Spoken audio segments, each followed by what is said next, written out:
Hello guys, good morning সকলকে। তো আজকে হচ্ছে সোমবার। আমি জাস্ট ঘুম থেকে উঠলাম। যাই হোক, এখনও ঘুম পাচ্ছে। তো আজকে তোমাদের সঙ্গে এখান থেকে ব্লগটা শুরু করছি। তোমরা ব্লগটা দেখতে থাকো। আশা করছি তোমাদের ব্লগটা অনেকটা ভালো লাগবে। তো তোমরা আমাকে অনেকেই প্রশ্ন করেছো যে দিদি তুমি কি আর জব করো কি করো না, বা কোথায় জব করো।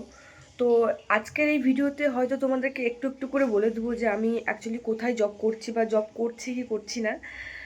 তো তোমরা ভিডিওটা দেখতে থাকো, টুইস্ট আছে। হ্যাঁ, পিছনের এই ব্যাকগ্রাউন্ডটাকে প্লিজ স্কিপ করে দিও।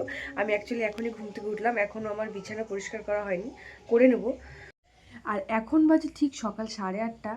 ভেবেছিলাম যে ঠিক সকাল 6টার সময় উঠে আমি মানে পরীক্ষার জন্য পড়তে বসবো, কিন্তু আমার ঘুম থেকে উঠতে এতটাই লেট হয়ে গেল যে আমার আর সকাল 6টায় ওঠাও হলো না, পড়াও হলো না। তবে আজকে একটু আমাদের উত্তরবঙ্গে জাঁকিয়ে ঠান্ডা পড়েছে, নাকি আমারই একটু বেশি ঠান্ডা লাগছে বুঝতে পারছি না, হয়তো আমারই একটু বেশি ঠান্ডা লাগছে। বুঝতেই পারছো আমার কতটা ঠান্ডা লেগে গেছে, তার জন্য হয়তো আমার একটু বেশি আজকে ঠান্ডা লাগছে। Changing in concept in public health include all of the following.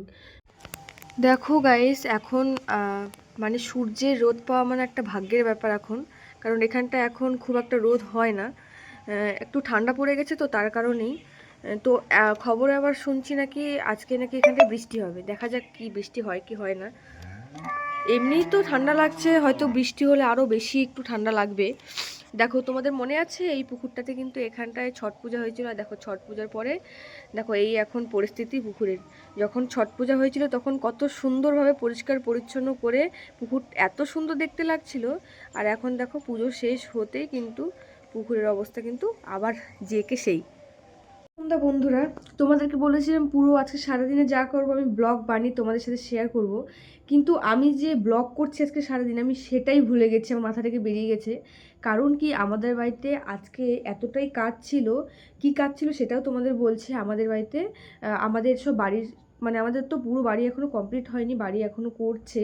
তো সেই কারণে মিস্ত্রি এসেছিল, কাজ করছিল, তো সাথে মানে আমি ওখানে একটু কাজে ব্যস্ত হয়ে গেছিলাম, যার কারণে আমি ভুলেই গেছি যে আমি ব্লগ মানে করছিলাম বা তোমাদেরকে বলেছিলাম যে আমি এখন জব করছি কি করছি না। তো এখন সন্ধেবেলা আমি একটু ঘুরতে বেরোবো, তবে ঘুরতে যাওয়ার আগে তোমাদের সাথে শেয়ার করছি যে আমি জব করছি কি এখন করছি না। তো না বন্ধুরা, এই মুহূর্তে আমি এখন কোনো জব করছি না। কারণটা হলো একটাই, তোমরা সকলেই জানো যে 2025 সালে এইবার মানে প্রায় 3 বছর পরে গ্রেড 2 নার্সিংয়ের ফর্ম বেরিয়েছে, যেটা আমি ফিল আপ করেছি। এবার এটাও হয়তো তোমরা অনেকে জানো না, বা যারা হয়তো এই প্রফেশনে আছে তারা সকলেই জানো, কিন্তু যারা এই প্রফেশনে নেই তারা হয়তো এটা জানো না যে এবার কিন্তু সিবিটি টেস্ট হচ্ছে, যার কারণে কিন্তু এবার কিন্তু ফুল দমে পড়তে হবে। আর ডিউটি করে পড়া আমার পক্ষে সম্ভব না, যার কারণে কিন্তু আমি জব কিন্তু ছেড়ে দিয়েছি। তো তোমাদেরকে ভিডিওর মাধ্যমে আমি কিন্তু সমস্তটাই শেয়ার করে দিলাম যে আমি জবটা কেন ছেড়েছি। এবার বলি যে হ্যাঁ, আমি কোথায় জব করতাম আমি সেটাও বলে দিচ্ছি। আমি হচ্ছে বারাসাতে জব করতাম। ঠিক আছে, তো আজকের মতো এইটুকুই ভিডিও। তোমাদের যদি আরও কিছু জানার থাকে আমাকে কমেন্ট করে জানাবে, আমি ঠিক তোমাদেরকে কমেন্টে রিপ্লাই দিয়ে দেবো। টাটা।